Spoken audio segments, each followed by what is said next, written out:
Hola y bienvenidos a este capítulo del curso de Machine Learning, donde le estaremos dando continuación al último capítulo donde vimos la explicación de lo que es en sí el modelo, el algoritmo SVM, Support Vector Machines, por lo que en este video nos daremos a la tarea de aplicar eso que vimos, pero esta vez en código, donde lo primero que vamos a hacer será importar las siguientes librerías. Donde las únicas librerías que no habíamos visto hasta este momento son la librería SVM, que es en sí el modelo, el algoritmo que vamos a estar usando en este tutorial, y la librería Metrics, que básicamente nos va a servir como una alternativa para medirla, para evaluar al modelo en sí. A continuación lo que vamos a hacer será directamente cargar esos datos con los que vamos a estar trabajando. Para ello decimos data va a ser igual a datasets, y de datasets vamos a cargar alguno de estos datos. En este caso decimos load breast cancer, y a continuación vamos a crear las variables x y y. Primeramente con x decimos que va a ser igual a data, y de ahí igualmente vamos a extraer data, que básicamente se refiere a los atributos, por lo que de aquí vamos a extraer únicamente dos atributos. Para ello decimos lo siguiente: vamos a decir que tome todos los conjuntos de atributos, y de todos únicamente nos van a importar los dos primeros, o sea que agarre desde el inicio y se detenga en el índice 2. Así estamos obteniendo dos atributos. Y para la variable y vamos a decir que va a ser igual a data.target, y simplemente se queda así. A continuación vamos a crear las variables de entrenamiento y de testeo como ya lo hemos hecho anteriormente, por lo que vamos a decir lo siguiente: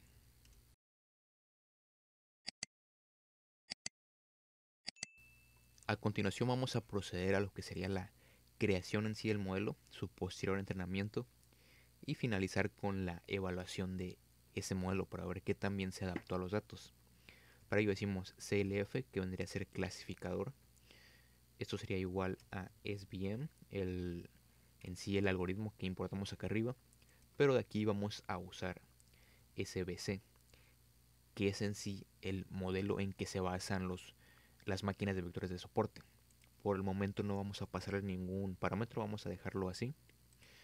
Y vamos a entrenarlo. Para ello decimos clf.fit y le vamos a pasar los datos de entrenamiento, xtrain y ytrain. Ok, hasta aquí en sí ya está entrenado. Ahora vamos a proceder a obtener resultados de este modelo. Para ello vamos a crear una variable, se va a llamar yPredictions, ypred, y esta va a ser igual a clf, y vamos a decir predict, y le vamos a pasar los datos de testeo. Ya que tenemos esta variable con las predicciones de ese modelo, vamos a hacer uso del módulo metrics que importamos arriba, por lo que vamos a obtener la precisión. Para ello decimos ACC, que va a ser nuestra precisión. Esto va a ser igual a metrics. Vamos a usar accuracy score y le vamos a pasar los datos reales. Los resultados reales vendrían a estar en yTest y los resultados predichos en yPredictions, por lo que vamos a proceder a imprimir esos resultados para ver qué tan bien se adaptó el modelo a los datos. Decimos print ACC y vemos que obtuvimos un 85% de precisión, lo cual no está tan mal, pero creo que se puede mejorar. Y de hecho esa es la razón por la que aún no le había pasado ningún parámetro al algoritmo SVC, ya que a continuación vamos a hacer eso para ver si podemos mejorar esa precisión que obtuvimos. Por lo que el primer parámetro que le voy a pasar va a ser un kernel. Decimos kernel va a ser igual a, y ese toma como parámetro una string, que es en sí el nombre de aquella función matemática, donde les voy a dejar en la descripción la documentación de ese sklearn que nos describe un poco las máquinas de vectores de soporte, donde en esta sección vemos las posibles funciones que tenemos a nuestra disposición, donde la primera que voy a usar, que es la más simple, es la función linear, que en nuestro caso lo que vendría a hacer sería multiplicar los dos atributos que tenemos y dar como resultado otro, para tener en sí, por así decirlo, más datos, de tal forma que pasamos de 2 dimensiones a 3 dimensiones y poder analizar mejor esos datos. Entonces vamos a ver qué cambio hay al usar esta función. Ok, vimos que cambió casi un 1%, lo cual es bueno en sí, pero no creo que se puede mejorar un poco. Para ello vamos a hacer uso del soft margin, ya que hasta ese punto estamos haciendo uso de un hard margin, nos estamos sobreajustando los datos y podemos mejorar esta precisión si ignoramos algunos datos. Entonces a continuación lo que voy a hacer es pasarle el parámetro C, que este vendría a ser el soft margin, el valor que le demos aquí. Por ejemplo, no sé, voy a empezar con un 8 para ver qué cambios hay. Y vemos que ahora tenemos un 90%, lo cual ya es algo un poco más decente a lo que teníamos anteriormente.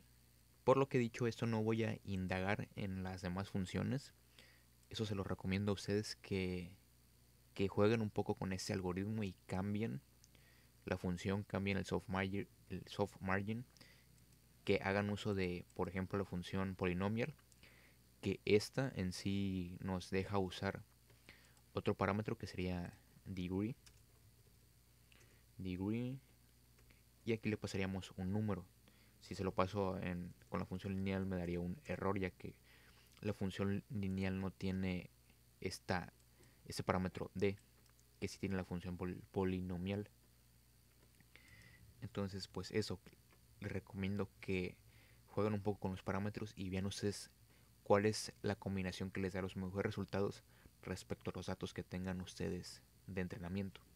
Ok, teniendo en sí este resultado de una precisión del 90%, me voy a quedar con este algoritmo, con este modelo, y voy a proceder a lo que sería empezar a plasmar los datos para visualizar aquello con lo que estamos trabajando y ver cómo es que este algoritmo divide a los datos para poder clasificarlos.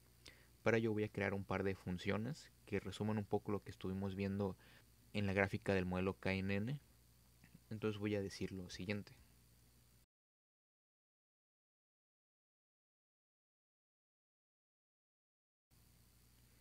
Se podría decir que esta función en sí lo que hace es crear la malla cuadriculada en la que vamos a plasmar nuestros datos, únicamente pasándole pues en sí los datos, y se va a adaptar a ellos para crear esa malla en la que podamos trabajar.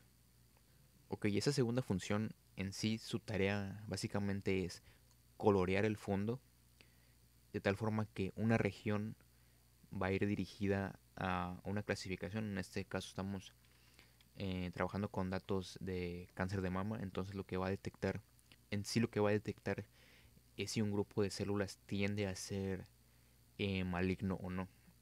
Entonces básicamente está prediciendo un sí o un no, por lo que vamos a tener dos secciones. Ok, lo primero que vamos a hacer para empezar a graficar va a ser, por así decirlo, crear la base. Para ello vamos a crear dos variables, va a ser figura y los ejes, que esto lo va a devolver plt.subplots, y enseguida voy a crear un título que va a ser, por así decirlo, el nombre de esta gráfica. Decimos title va a ser igual a decisión del modelo es BC. Ok, ese sería el título. Y enseguida voy a crear dos variables que van a hacer referencia a esos dos atributos con los que estamos trabajando. Para ello decimos x0 y x1. Esto va a ser igual a x, de donde vamos a obtener todos los conjuntos de datos, y únicamente vamos a obtener el primer atributo que viene en el índice 0. Y enseguida decimos x. De igual forma vamos a tomar todos los atributos, todos los conjuntos, donde vamos a obtener únicamente el segundo atributo, para no tener que poner esto siempre. Los vamos a tener almacenados en estas dos variables y enseguida vamos a hacer uso de ellas.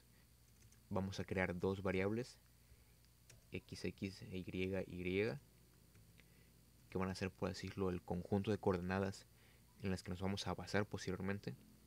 Para ello decimos make mesh grid y le vamos a pasar x0 y x1. donde la separación entre cada par de coordenadas ya viene por defecto como .02, entonces lo vamos a dejar así. Y al final agregué este último bloque de código, que es donde ya estamos plasmando esos datos. Primeramente estamos coloreando el fondo con la función que definimos previamente.